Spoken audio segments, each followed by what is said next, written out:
you, Eliana.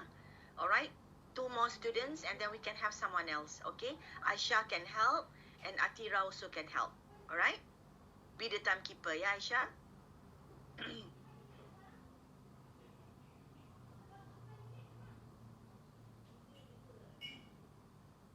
Fasihah, please unmute yourself. Assalamualaikum and a very good morning to my respected lecturer, Dr. Haliza Osman, and everyone's watching. Today I will be talking about my topic, which is the need to have a positive mind and persuade every single one of you to do so by the time I finish. So this speech will be distributed into 3 main points. First is about the need for you to know how negative thoughts can ruin your life. Second is the way to overcome this problem. And the third is the benefits that you will gain by start create a positive mind. So let's be honest.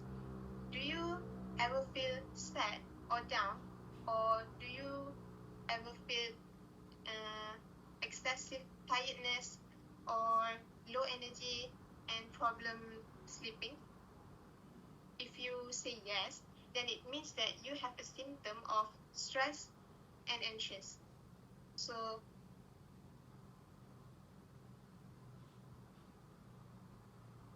that is why I included a statistic concerning this problem so that you can see the reality that happens nowadays. So based on the statistics, according to a survey on mental health and wellness conducted by Rakuten Insight in Malaysia in May 2022, 59% of the respondents aged between 16 and 24 years indicated that they had a higher level of stress or anxious for the past 12 months. So from the statistic, it shows that the percentage of people who suffers due to mental health is rapidly increased year by year. So as we can see, a grade of people who suffers due to stress or anxious, they tend to think negatively about themselves. They think that they are useless.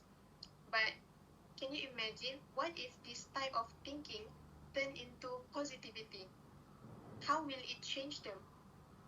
And the question is, will it change them? For me, I will say yes, because positivity is a practice or tendency to stay optimistic in life. When we engage in positive emotions, when we engage in positive thinking, we can have a positive emotions, and we can also have positive behaviors, and it shows through our acts and behaviors. So back to my topic. First of all, there are a few things that I want to highlight for all of you, which is first the need for you to know how negative thinking can actually ruin your life. So firstly, negativity can be the prime predictor. So firstly, negativity can be the prime predictor of some most common mental health problems. Based on the lead researcher Peter Kinderman, the head of Institute of Psychology, Health and Society, he says that the way a person thinks about and feels with the way a person thinks about deals with stressful events is as much an indicator of the level of stress and anxiety they feel. It means that it starts with the way you think. If we want to see someone's character, look at how they deal with their problems, because there are a difference between a positive person and a negative person. For example, A positive person, when they face difficult situations, they tend to feel calm and makes them think rationally about what they can do to solve the problems. However, a negative person, sometimes they likely to, or they easily to give up if the problems is too much to handle or out of hand. So when we face a difficulty in life, like in studies or in work or at home, you should be patient and believes in Allah's plan, because one thing that we must believe as a Muslim is that Allah does not burden someone with a test unless they are capable. Means that everything that you have gone through is actually manageable. Only that you do not know how to handle it. So secondly, the negativity is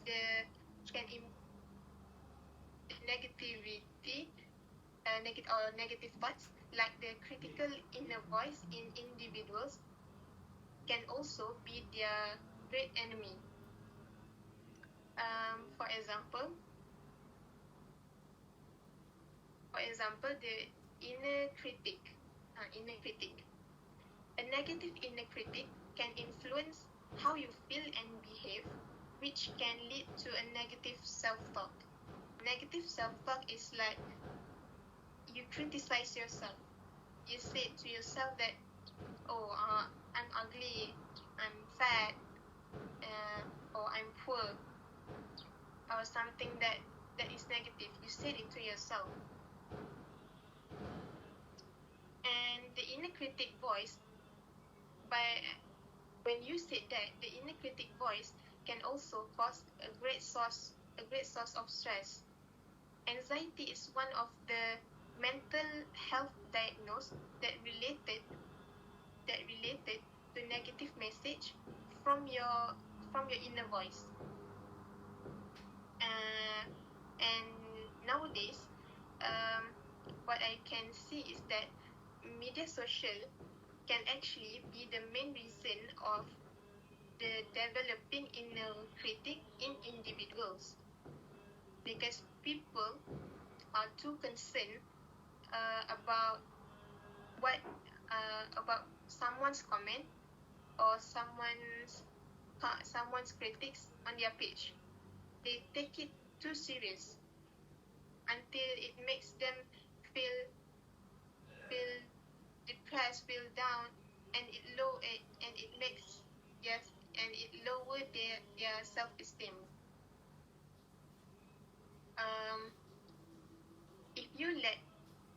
If you let people's perception of you dictate your behavior, you will never grow as a person. But if you leave yourself open to experience, despite what others think,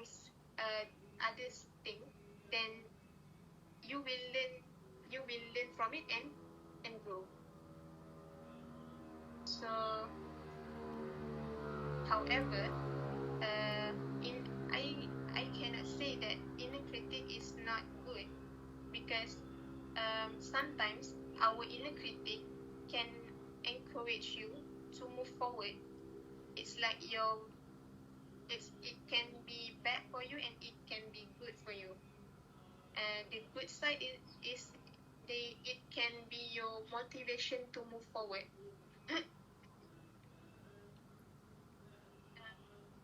So next, for the next point, from what have been stated before, it clearly shows that when we think negatively, it can affect our life. So thankfully, there are ways to overcome these problems. So in order for you to stop continuously thinking negative, there are a few ways that you can use to motivate yourself. One is practice self-kindness. According to Neff, self-kindness is about showing kindness and understanding toward ourselves when we fall and when we fail at something or when we are hurt. Rather than being critical or judging yourself harshly, you should be warm and patient with yourself. You should love yourself.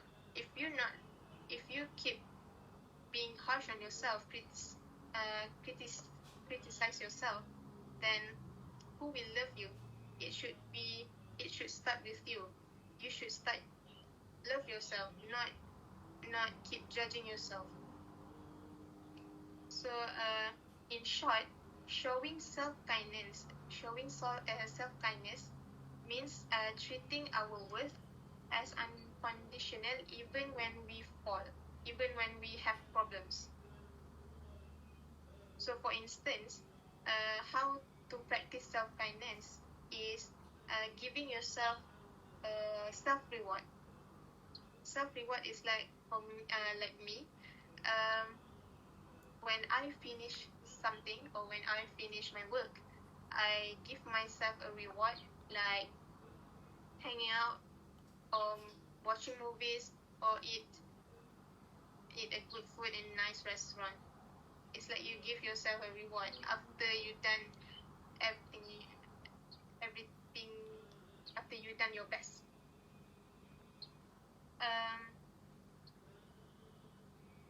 This is because our body, mind, and even our sensory device is a gift from Allah. So Allah wants us to use it wisely, not to ruin what He has given to us. So that is why we need to practice self-kindness. Be kind to yourself. When you love yourself, it means that you love what Allah gives you. Secondly is you can also consider acceptance and commitment therapy.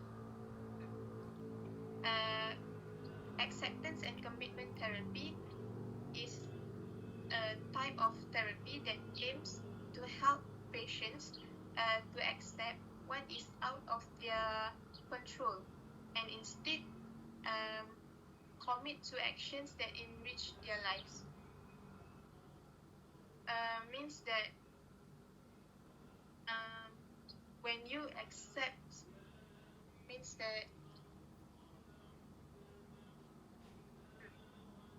that there will be times that we cannot control our problems or out of hands. So try to accept and say it's okay. It will be past. It's okay. There will be a solution. Accept it with an open heart. Because accept it with an open heart and bear in mind that not every solution can be solved. So accept it in a good way. Other than that, once you face and accepted your current challenges, you can make a commitment to stop fighting your past and your emotion and instead start practicing more confident and optimistic behavior. Like what a scholar once said, Ali bin Abi Talib, which is the companion of Rasulullah, once said that if there are words that hurt your heart, bow down and let them pass you. Do not put it in your heart so that your heart does not get tired. From what Ali said, I want to highlight is the line so that your heart does not get tired. how do you know that your heart is tired? For me, or all of you, you can feel the same, which is when you face something difficult, you feel that your heart stuff and heavy. That's that means your heart is tired. So that is why Ali said that let them pass you to make you feel ease and calm. And when we relax, it's easier for us to think. If we have problems, then we can think, then the solutions will come easier to us. So next is the benefits. Next is the benefits. Now is the most important part, which is the benefit, and the reason of my speech today, which is to persuade all of you to start create a positive mind. It is because there are a lot of benefit that we will get if we start to create a positive mind. One of the benefits of having a positive mind is it can help you to be success in life. Success is something that you have to define by yourself, for yourself, and no one can do it for you. You can only measure your success. You can only measure success in your life when you define what it drives your happiness and helps you find purpose. Means that if you do something and you feel happy about it, maybe that is what success means to you. If you study, or if you get a good job and you feel happy about it, means it can be defined as success for you. So one of the main success steps is to be focused on your goal. If your mind is clear, free of worries, either on your goal. So when you have only positive thoughts in your mind, it clears away a lot of worries and distraction, so that you can focus more on your goals, what you want to be, and what you want to get. Sorry, Fasihah, time's up. Sorry. Okay, it's beyond the time. Okay. Please finish it in 10 seconds. All right. Finish. Oh, okay. So the conclusion, to have a happy and wonderful life ahead, it is important for us to create a positive mind, as it can lead us to be successful, healthier, and more resilient. So start now and see how it changes your life. Thank you. Okay, thank you.